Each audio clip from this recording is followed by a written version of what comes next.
우리가 살면서 가족과 그리고 친구, 연인을 만나서 많은 기쁨을 누리며 살아갑니다. 물론 만나는 사람이 늘 우리에게 기쁨을 주는 것은 아닙니다. 사람들로 인해서 상처를 받고 힘겨운 인생을 살아가기도 하지만 하나님은 그 사람들을 통해서 특별한 역사를 하시기를 원하는 것입니다. 쉽게 말하자면 우리의 인생의 만남은 하나님에 의해서 움직여지는 우연한 일들이 결코 아닙니다. 주품의 교회에 나와서 또한 예배 드리는 것도 우연이 아니라 하나님의 뜻 가운데 이루신 역사라 믿습니다. 모든 만남은 대단히 소중한 것인데 우리 인생에 있어서 가장 소중한 만남이 있습니다. 그 만남은 바로 예수님과의 만남입니다. 예수님과의 만남을 통해서 기억했던 여러 가지 사실들이 있을 것입니다. 무엇보다도 주님과의 만남은 너무너무 귀하고 내 가슴이 떨리고 하나님을 알았다는 그 자체가 너무너무 우리에게 행복하다는 사실을 알게 될 것입니다. 이 예수님과의 만남을 통해서 우리의 인생의 방향이 결정되었고 항상 기뻐하며 감사하며 주님 나라를 위해서 살아갈 수 있는 것입니다. 그분의 계획과 섭리는 우리를 향해서 너무나 특별하다는 사실을 발견하게 됩니다. 오늘 특별한 사람이 등장하는데 이 사람은 바로 38년 된 병자입니다. 너무너무 오랫동안 아파서 힘들어하고 많은 상처와 어려움 속에서 계속해서 살았던 이 사람을 예수님께서 찾아가서 만나 주십니다. 그러면 오늘 말씀에 등장하는 예수님은 누구시고 또한 예수님을 만난 자로서 우리가 어떤 삶을 살아야 될지 함께 나누도록 하겠습니다. 예수님께서 6월절 명절에 예루살렘에 올라가십니다. 우리가 위치상으로 볼 때는 갈릴리는 북쪽입니다. 그리고 예루살렘은 남쪽인데 우리가 생각하기에는 북쪽에서 남쪽으로 내려간다라는 사실이 맞다고 생각하는데 항상 이스라엘 백성들은 예루살렘을 기준으로 모든 일이 이루어집니다. 그래서 예루살렘에 올라간다라는 표현을 하고 있는 것입니다. 여기 등장하는 베데스가 나오는데 예수님께서 특별히 안식일에 베데스다 연못을 지나갑니다. 이 베데스다란 말이 무슨 뜻이냐면 자비의 집이라는 뜻입니다. House of Mercy라는 뜻인데 기원전 2세기에 시몬이라는 대제사장이 있었습니다. 이 대제사장이 있던 때에 세워진 연못인데 길이가 약 96m 정도 되고 폭은 60m 정도 되는 어찌 보면 별로 크지 않는 연못으로 볼 수 있는데 그 안에는 행각 5이 있었습니다. 여기서 행각이 뭐냐면 기둥처럼 생겨진 겁니다. 이 행각은 5개가 있었는데 연못 가장자리에 하나, 둘, 셋, 4개가 있었고 그 다음에 중심에 하나의 기둥이 있었습니다. 그런데 이 연못은 특별한 일이 있다라고 생각한 사람들의 모임이 있었습니다. 먼저 이 연못이 간열천으로 추정됩니다. 이 간열천은 뭐냐면 화산 활동이 활발하게 이루어졌을 때 지열이 크게 일어나서 이곳에 연못처럼 생겨서 그리고 그곳에 들어가면 치료를 받을 수 있다라는 생각이 들어갑니다. 우리가 가끔씩 동물의 왕국을 보면 동물들이 다치면 이런 곳에 가서 몸을 담그고 때로는 치료를 받기도 합니다. 이 연못 안에 등장하는 사람들이 뭐냐면 맹인도 있고 그리고 다리 저는 사람도 있고 혈기 마른 사람들이 있습니다. 여기서 혈기 마른 사람들은 무엇을 가리킬까요? 손과 발이 마비된 사람을 가리킵니다. 그런데 이 사람들이 그곳에 다 누워 있습니다. 그들은 무엇을 기다리고 있을까요? 병자로서 인생을 살아가는 목적을 잃어버리고 아무런 낙이 없다라고 그들은 살아가고 있는데 지금 그들은 누워서 계속해서 무엇인가를 기다리고 있습니다. 그게 뭐냐면 물의 움직임을 기다리고 있습니다. 오늘 말씀 4절에 보면 천사가 가끔 못에 내려와 물을 움직이고 움직인 후에 먼저 들어가는 자는 어떤 병에 걸렸든지 낫게 됨이라. 얼뜻 보기에는 이 내용이 사실인 것처럼 보입니다. 실질적으로 이것은 거짓 소문에 불과합니다. 물론 때로 하나님께서 천사를 보내서 그것 가운데 임하셔서 들어가는 자가 질병을 치료받을 수 있지만 실질적으로는 그 사람들이 병을 낫는 게 아닙니다. 소문을 통해서 들어가면 병이 낫다라는 사실을 알고 그들이 계속해서 그곳에 들어가려고 합니다. 우리 인생에도 삶의 소문이 있는데 거짓 소문과 참 소문이 있습니다. 우리가 거짓 소문에 흔들리는 이유가 무엇일까요?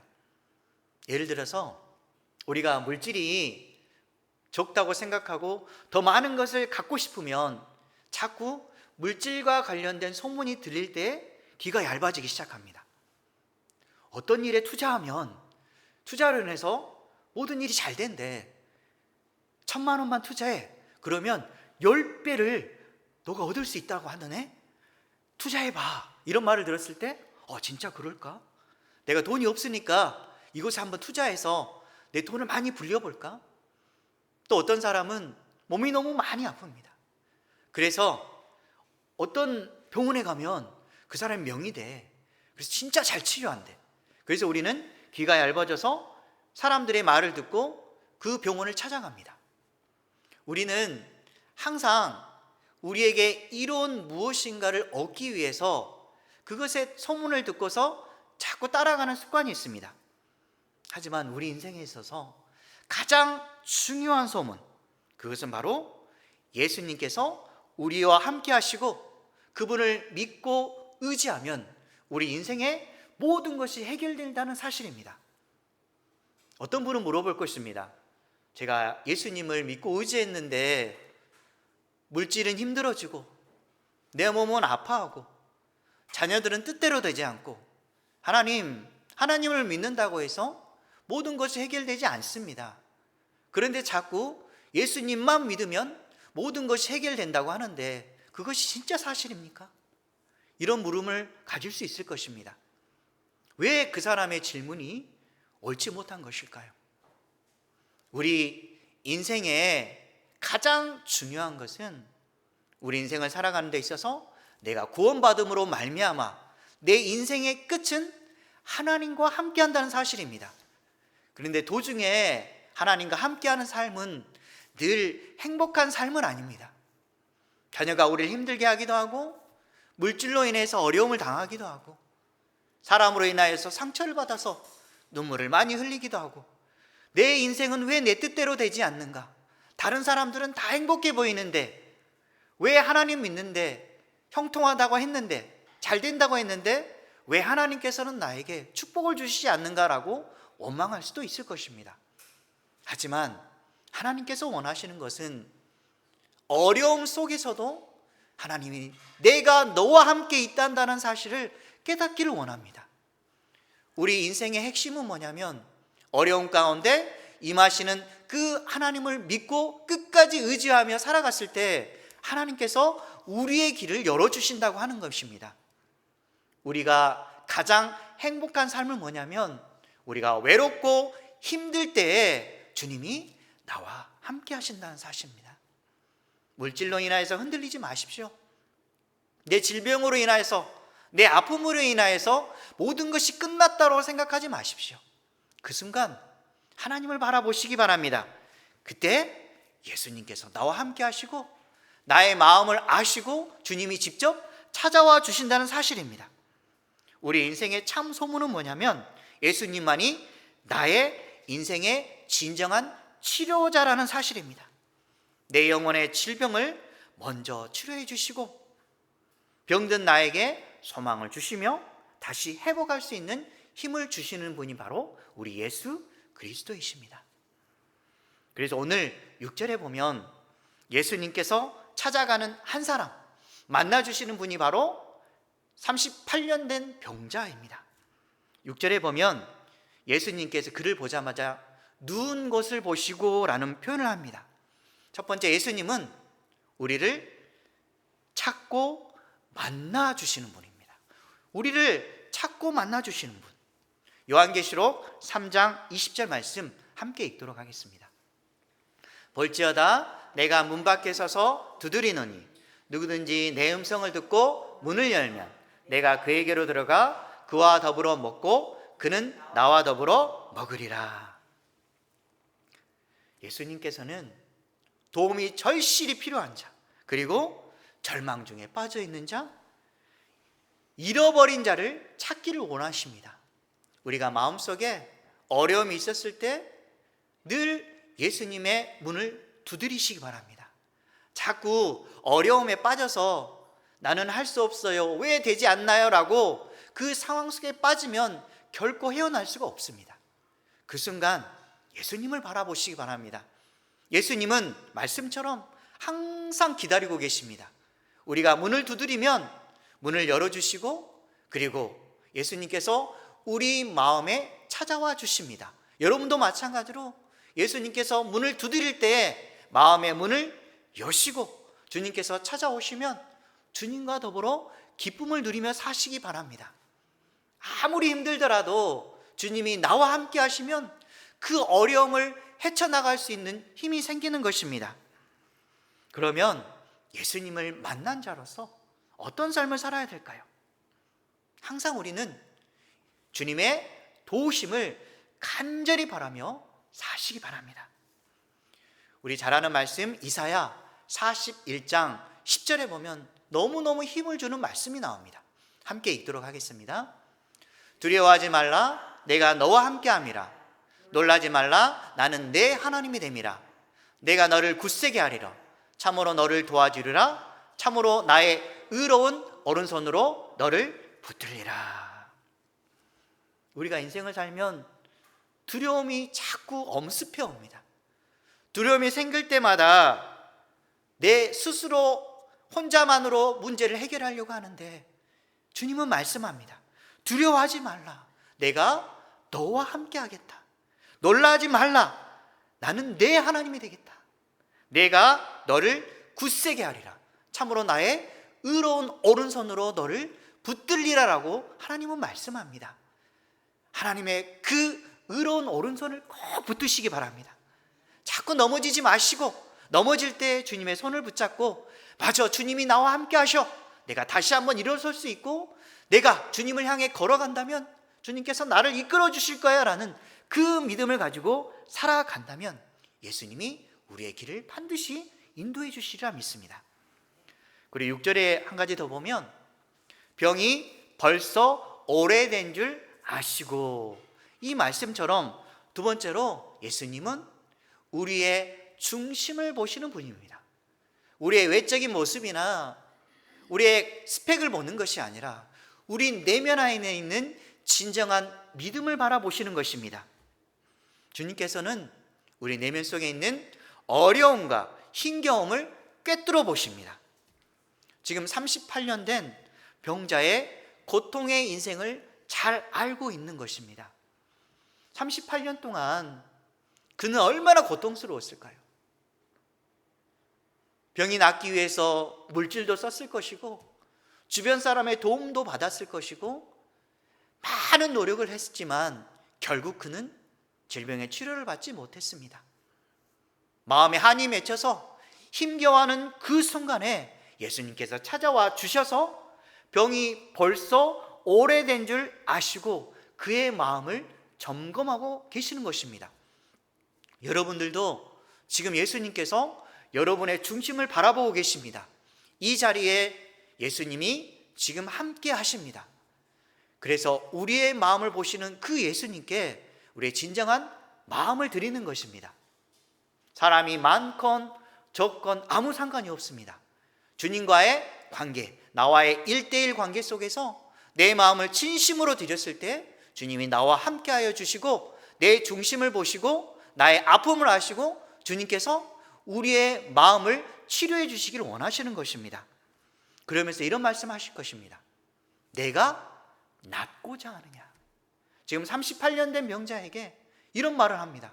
내가 낫고자 하느냐. 사실 여러분이 아프면 당연한 거 아닙니까? 아픈데 낫고 싶습니다. 너무너무 아픕니다. 마음도 아프고 질병이 치유되지 않아서 너무 고통 가운데 있는데 당연한 거 아닙니까? 라고 말을 할 수 있는데, 지금 예수님이 질문한 내용은 사실상 이런 질문입니다. 너는 무엇을 위해 살고 있니? 진정한 삶의 소망이 무엇이니라고 묻고 있는 것입니다. 예수님께서 당연히 그 사람의 마음을 알고 있습니다. 아픈 사람의 심정은 낫고자 하는 게 당연한 것이지만, 네가 만약에 질병이 나은 후에 어떤 삶을 살기를 원하는데, 네가 물질을 원하고 있는데 내가 만약에 많은 물질을 부어주면 네가 이 물질을 받고서 그 다음에 삶은 어떻게 살기를 원하는데, 네 삶을, 네가 행복한 삶을 살아가기 위해서 물질을 많이 받기를 원하니, 네가 질병을 치유받는 이유가 그냥 네가 행복하게 살기를 원해서 한다면 이 실질적인 도움은 필요가 없지 않겠니라는 질문입니다. 여러분에게 만약에 여러분이 진실로 필요한 것을 주님께서 주신다면 그 다음에 어떤 삶을 살기를 원합니까? 예수님은 그 다음의 것을 바라보기를 원합니다. 삶의 목적을 기억하고 인생의 방향을 바르게 설정하시기 바랍니다. 히브리서 11장 24절에서 26절에 보면 우리 잘 아는 이 애굽의 왕자로 태어난 모세의 모습에 대해서 잘 나와 있습니다. 함께 읽도록 하겠습니다. 믿음으로 모세는 장성하여 바로의 공주의 아들이라 칭함받기를 거절하고 도리어 하나님의 백성과 함께 고난받기를 잠시 죄악의 낙을 누리는 것보다 더 좋아하고 그리스도를 위하여 받는 수모를 애굽의 모든 보화보다 더 큰 재물로 여겼으니 이는 상 주심을 바라봄이라. 마지막에 뭐라고 나와 있습니까? 이는 상 주심을 바라봄이라. 애굽의 왕자로서 계속해서 자라고 성장한다면 그는 아마도 나머지 인생이 보장되었을 것입니다. 하지만 그는 부모님으로부터 받은 교육이 있습니다. 자신의 백성을 사랑하고 늘 하나님을 기억하라고 말씀하십니다. 그래서 그는 늘 내가 사랑하는 민족을 위해서 애써야 되겠다, 그리고 오직 하나님을 위해서 살아가야 되겠다라는 믿음이 그의 안에 있었습니다. 물론 어떤 일이 발생하고 그의 이스라엘 백성이 고통을 당하자 그를 돕기 위해서 애굽의 관리를 죽이는, 혈기왕성하여서 죽이는 그런 실수를 저질렀지만 그것도 마찬가지로 하나님의 인도하신 가운데 있었습니다. 그래서 그는 이집트 왕자, 애굽의 왕자의 자리를 버리고 애굽으로 도망가는, 애굽에서 다른 땅으로 도망가는 그런 신세가 되었지만 그는 그 속에서 하나님을 발견하기 시작합니다. 이제 애굽의 왕자로서의 지위가 아니라 광야 생활 속에서 하나님을 발견하는 40년간의 인생을 살아가게 됩니다. 잘 먹고 잘 살았던 그의 인생이 이제는 양들을 치고 장인 어른을 도와서 보통 사람처럼 살아가는 인생을 살아갑니다. 그때에 하나님께서는 그를 준비시킵니다.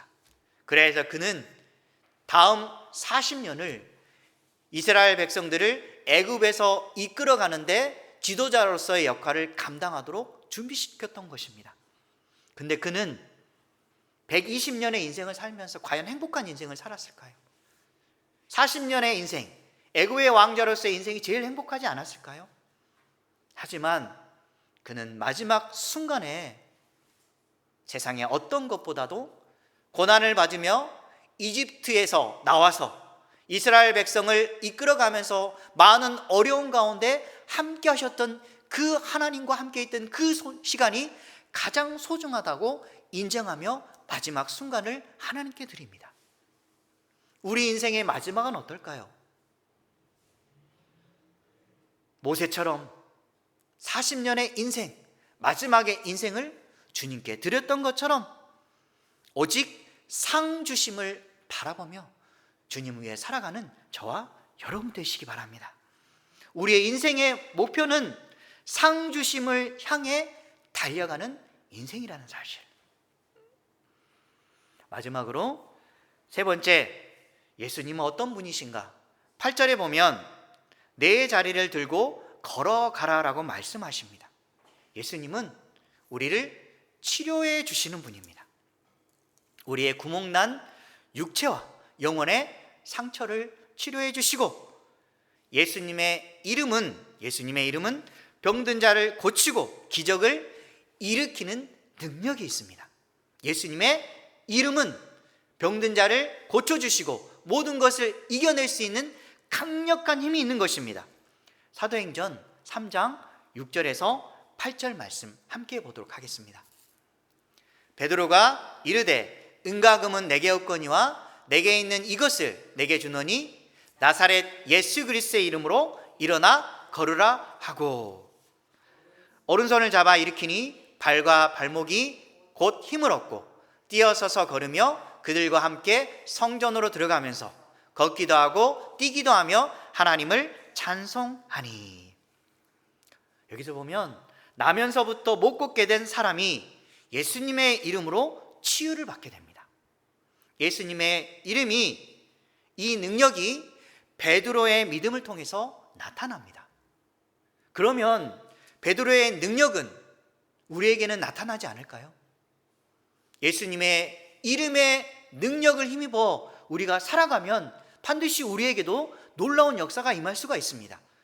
혹시나 삶에서 세상에 유혹이 오거나 힘겨움이 오면 오늘 말씀처럼 나사렛 예수 그리스도의 이름으로 명하노니 나를 힘들게 하는 악한 세력은 제거되어 없어질지어다, 제거되어 없어지리라라고 선포하면, 나에게 어려움이 있더라도 힘겨움이 있더라도 악한 세력이 나를 무너뜨리려 할지라도 반드시 승리하는 인생을 살리라 믿습니다. 두려워하지 마십시오. 예수님의 이름을 의지하여서 어떤 난관이 있든지 간에 선포하시기 바랍니다. 나사렛 예수 그리스도의 이름으로 사단아 물러가라, 나를 무너뜨리려는 악한 세력은 제거되어 없어질지어다. 이렇게 선포하면 우리들의 삶에, 인생에 힘이 생기게 될 것입니다. 하나님을 의지하며 주님을 찬양하는, 전능하신 하나님을 찬양하는 저와 여러분 되시기 바랍니다. 전능하신 나의 주 하나님이라는 찬양이 있습니다. 이 가사를 잠깐 살펴보면, 전능하신 주 나의 주 하나님은 능치 못하실 일 전혀 없네. 우리의 모든 간구도, 우리의 모든 생각도, 우리의 모든 꿈과 모든 소망도 신실하신 나의 주 하나님은 우리의 모든 괴로움 바꿀 수 있네. 불가능한 일 행하시고 죽은 자를 일으키시니 그를 이길 자 아무도 없네. 전능하신 나의 주 하나님이 우리와 함께 하시면 믿는 자에게 능치 못함 없네. 이 말씀이 이루어지는 것입니다. 마가복음 9장 23절, 하나님에게는 능치 못할 일이 없을까요? 함께 읽도록 하겠습니다. 예수께서 이르시되 할 수 있거든이 무슨 말이냐, 믿는 자에게는 능히 하지 못할 일이 없느니라 하시니. 아멘. 믿는 자에게는 능히 하지 못할 일이 결코 없다라고 말씀합니다. 그래야 해서 예수님도 선포하십니다. 일어나 내 자리를 들고 걸어가라, 이렇게 명하십니다. 일어나 내 자리를 들고 걸어가라. 이렇게 했을 때 38년 된 병자는 어떻게 했을까요? 38년 동안 저는 이 자리에서 걷고 일어나지 못했습니다. 무슨 말씀 하시나요? 라고 그가 말했을까요? 그는 그렇게 하지 않습니다. 예수님께서 말씀하자 그는 자리에서 들고 일어나서 걸어갑니다. 순종이 그의 인생을 바꾸어 갑니다. 우리도 순종하는 삶을 살아갔을 때, 하나님이 우리에게 무슨 말씀 하셨을 때 한번 귀를 기울여 보시기 바랍니다. 주님, 나에게 말씀하옵소서, 내가 듣겠나이다 라고 주님이 말씀하는 것을 꼭 들어보시고 순종의 자리에 걸어가시기 바랍니다. 예수님의 능력을 믿음으로 진정한 삶의 치유를 받는 저와 여러분 되시기 바랍니다. 말씀을 정리하도록 하겠습니다. 우리 인생의 최대의 행복은 예수님을 만난 것입니다. 예수님께서는 도움이 필요한 사람, 절망 중에 빠져 있는 사람, 문제에 대해서 너무너무 아파하고 힘겨워하고 어찌할 바를 모르는 그 사람을 만나고 찾아가 주시기를 원하십니다. 오늘 말씀처럼 예수님은 베데스다 연못에 가셔서 38년 된 병자를 만나주시고 대화하시면서 치유의 기적으로 그를 회복시켜 주셨습니다. 예수님께서 고통과 절망 속에 있는 38년 된 병자를 만나주셨듯이 모든 상황 속에서 반드시 우리를 찾아와 만나주실 것입니다. 이게 우리의 믿음입니다. 또한 우리의 중심을 보시며 우리의 삶을 기쁨으로 반드시 회복시켜 주실 것입니다. 삶의 목적을 기억하고 인생의 방향을 바르게 설정하시고 예수님의 능력을 믿음으로 진정한 삶의 치유를 누리며 사시기 바랍니다. 그래야 해서 예수님의 이름의 능력을 힘입어 모든 악한 것을 능히 물리치는 예수님의 참된 제자가 되는 저와 여러분 되시길 주님의 이름으로 간절히 축원합니다.